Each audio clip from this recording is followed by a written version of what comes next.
Olá, nessa videoaula nós vamos falar então sobre filtros, né? Vai ser uma videoaula que é uma introdução, né, sobre filtros, né? Que dá para fazer uma matéria inteira, né, de vários meses só sobre filtros, né? No caso aqui nós vamos falar um pouco de filtros ideais. Mas eu queria primeiro discutir, né, por que nós usamos filtros. Então imagina aqui que nós temos aqui um sinal, né? Pode ser um sinal de áudio, por exemplo. E daí nós temos, por exemplo, aqui uma música tocando aqui que ela é descrita por essa função aqui no tempo, né? Só que somada dessa música, nós temos algum problema, assim, digamos, né? Digamos que o nosso aparelho está dando algum problema e junto dessa música está vindo uma componente de alta frequência. Pode ser, digamos, uma senoide mesmo.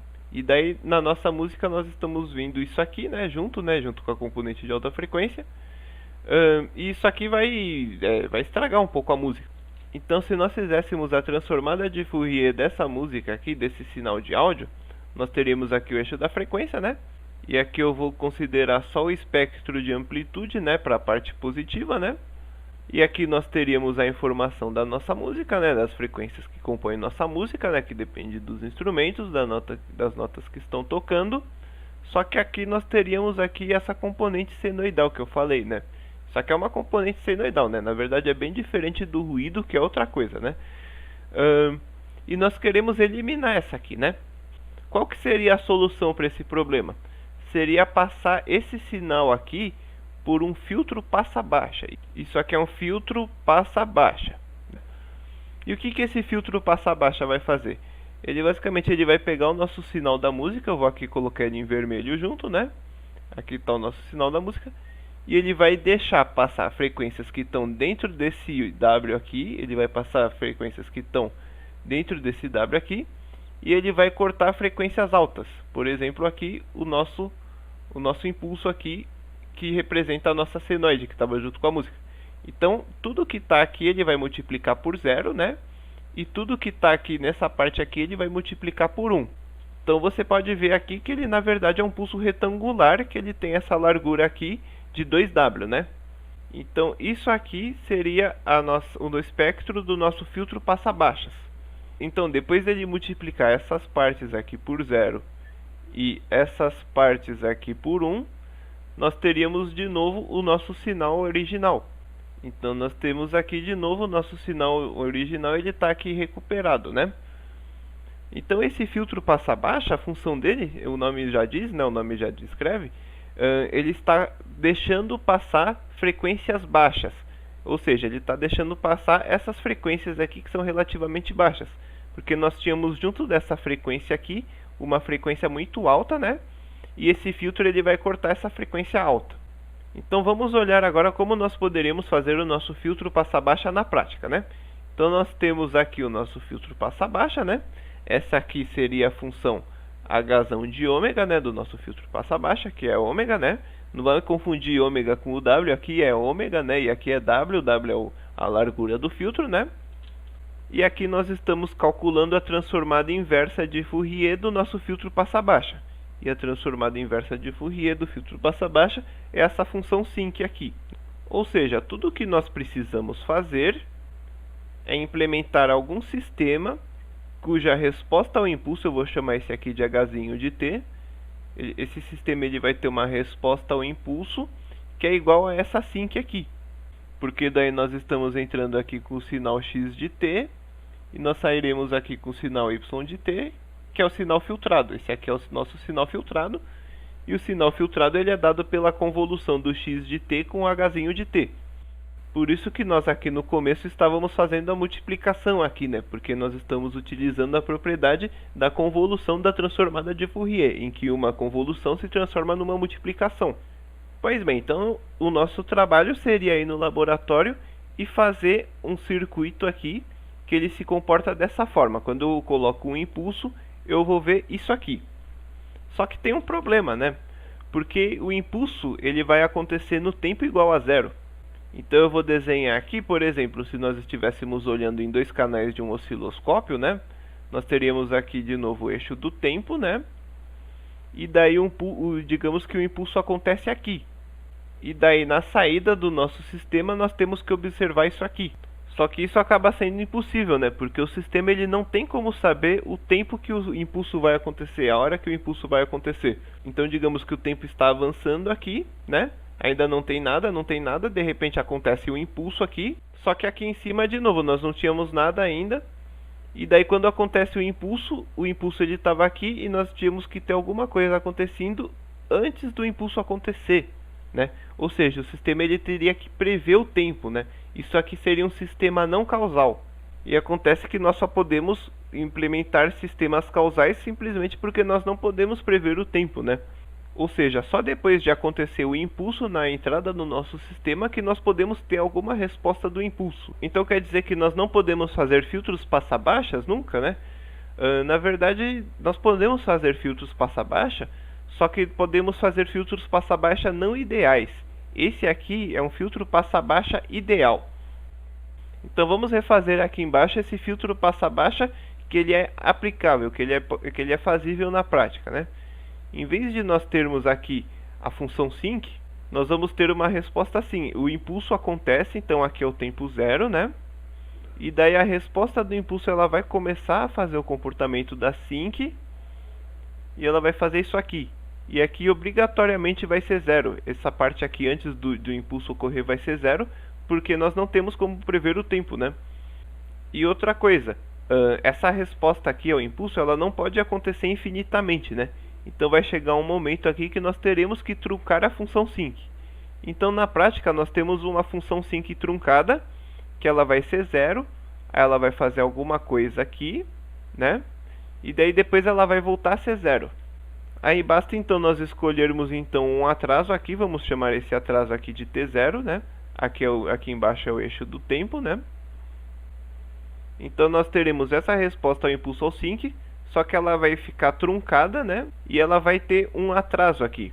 Ou seja, nós teremos aqui então um h de t menos t0. E ele também estaria multiplicado aqui por um retângulo, mas nós não vamos fazer a parte do retângulo agora. Vamos considerar que nós não vamos truncar ele, né? Mas agora nós temos que calcular então a nova transformada de Fourier dessa resposta ao impulso nova que nós temos, né? Então é aqui que se torna útil a nossa propriedade do deslocamento no tempo, né? Se você se lembra lá dos vídeos das propriedades da transformada de Fourier, você vai se lembrar que esse deslocamento no tempo, ele vai provocar essa alteração aqui no espectro de fase do nosso sinal. Ou seja, nós estamos apenas alterando a fase, enquanto que o espectro de amplitude ele vai se manter inalterado, né? Então se nós voltássemos aqui no nosso caso ideal, né? Esse aqui ele tem um deslocamento de zero, né? Ou seja, na fase dele nós teremos um menos ômega vezes t0, que vai ficar igual a zero, né? Então nós teremos aqui, eu vou desenhar em vermelho a fase, e nós teremos aqui uma linha zero aqui, né? E o que acontece se nós aumentássemos esse t0 aqui? Quando nós aumentamos o t0, nós ficaremos aqui com isso aqui diferente de zero, né? Então eu vou fazer aqui em rosa, esse aqui, o menos ômega t0, ele vai formar uma linha aqui. Então nós temos aqui uma representação que às vezes é meio comum em livros, né? Nós temos aqui atrás em branco o espectro de amplitude, né? E aqui em rosa e em vermelho aqui eu coloquei espectros de fase para deslocamentos no tempo diferentes. Agora nós vamos ver aqui o que acontece quando nós truncarmos o nosso sinal, porque você pode ver aqui que por mais que eu dê um delay, eu sempre vou truncar aqui uma parte na esquerda e eu também vou ter que truncar aqui uma parte na direita, né? Então se nós olhássemos aqui o efeito aqui do nosso filtro desses truncamentos, nós veríamos que em vez de nós termos um filtro que ele tem essa cara perfeitinha aqui do pulso retangular, ele vai começar a ter algumas imperfeições aqui, ou seja, ele pode de repente fazer isso aqui, ou então tem alguns filtros, isso aí vai depender da construção do filtro, né? Ele pode ter um filtro que faz isso aqui só, e por aí vai. Existem vários tipos de filtros, né? Se você pesquisar no Google, por exemplo, tem o filtro RC, tem o Chebyshev, tem o Butterworth, etc, né? Pois bem, mas nós só discutimos aqui o filtro passa-baixa, né? E nós discutimos aqui algumas não idealidades do passa-baixa.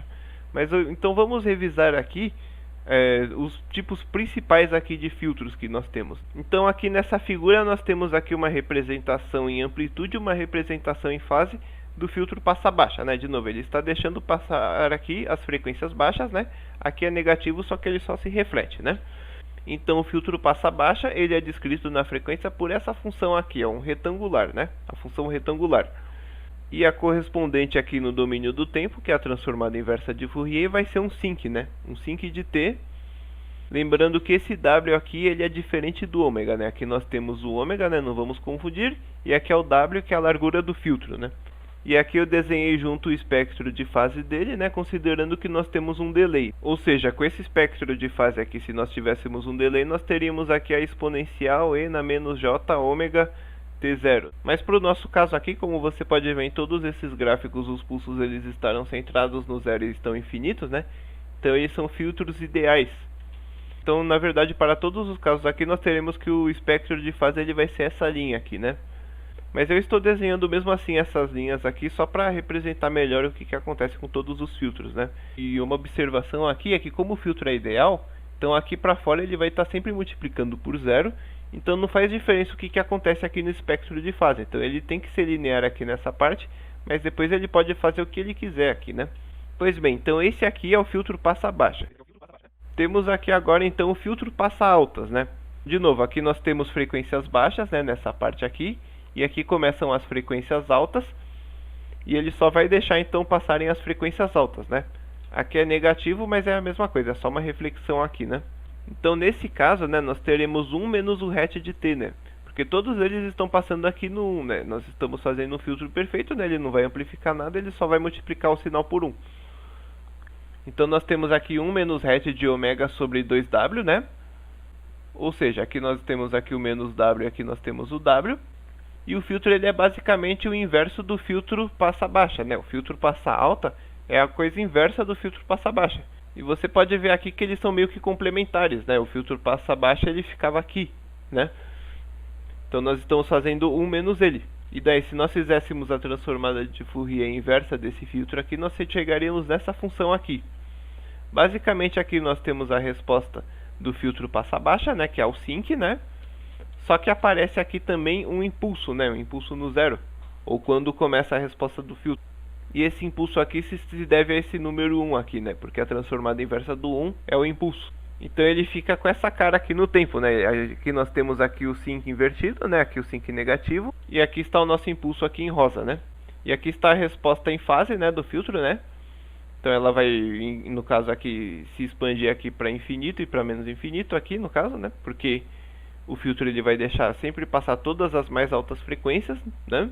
E lembrando que nós só teremos essa inclinação aqui se nós tivéssemos um delay aqui, então já não é um filtro ideal. E aqui no meio, aqui, como nós estamos atenuando a zero, né? Isso aqui pode fazer o que quiser, né? O próximo filtro aqui é o filtro passa-faixa, né? Ou seja, ele não deixa nem passar frequências muito baixas e nem frequências muito altas, mas ele deixa passar frequências intermediárias aqui no meio. E você pode ver aqui que nós descrevemos ele facilmente aqui por uma soma de retangulares, né? Uma soma de pulsos retangulares na frequência. E esses pulsos retangulares eles estão deslocados por ômega zero, né? Então aqui nós temos aqui uma frequência ômega zero, né? Uma frequência ômega zero que está centrada, né? E ele vai deixar passar frequências que estão em ômega zero mais w ou ômega zero menos w, né? E aqui do lado nós temos a transformada inversa de Fourier desse filtro aqui, que é basicamente uma multiplicação por um cosseno do filtro passa-baixas, né? E por que isso? Porque aqui nós estamos utilizando justamente aquela propriedade do deslocamento na frequência do filtro, né? E se você se lembrar daquele vídeo lá das propriedades do deslocamento na frequência, você vai lembrar que esse deslocamento na frequência ele corresponde a uma multiplicação por exponencial. Só que aqui nós temos uma frequência negativa e uma frequência positiva, né? Então as exponenciais elas vão formar esse cosseno aqui. Isso aqui é muito similar também àquela modulação AM que foi discutida naquele vídeo. Mas enfim, então aqui o que acontece na frequência é que similar ao sinal AM, né? Nós temos aqui a função sinc, né? Se você olhar aqui, nós temos aqui a função sinc, né? Eu estou tentando acompanhar ela aqui. Algo assim, né? Só que ela está multiplicada por esse cosseno, né? Então nós temos aqui, digamos, esse cosseno envelopado pelo sinc, né? Vou desistir aqui de desenhar. E de novo a mesma coisa aqui para o espectro de fase, né? Nós temos aqui uma inclinação se nós fizéssemos um delay aqui nesse sinal, né? Se ele não começasse em zero. E por último aqui nós temos o filtro rejeita faixa. E você pode ver aqui que dentro dessa expressão nós temos aqui justamente a descrição do filtro passa faixa, né? Só que nós estamos subtraindo ele de 1 aqui. E essa subtração é exatamente a coisa que nós fizemos para o filtro passa altas, né? Ou seja, aqui no tempo nós temos de novo aqui a expressão aqui do filtro passa faixa, só que nós temos de novo esse impulso aqui e aqui a subtração, né? Então você pode ver como ele é realmente muito análogo ao caso do filtro passa altas, né? Bom, então é isso por esse vídeo, né? Essa aqui foi uma introdução muito rápida e superficial aos filtros, né? Mas eu acho que o mais crucial, assim, de ser levado dessa aula é, além de olhar, né, os efeitos aqui das não linearidades, né, dos filtros reais, é olhar justamente o efeito do filtro, né, que seria de rejeitar algumas frequências e deixar passar outras frequências. Bom, mas eu espero que tenha sido proveitoso, né? Então, até mais.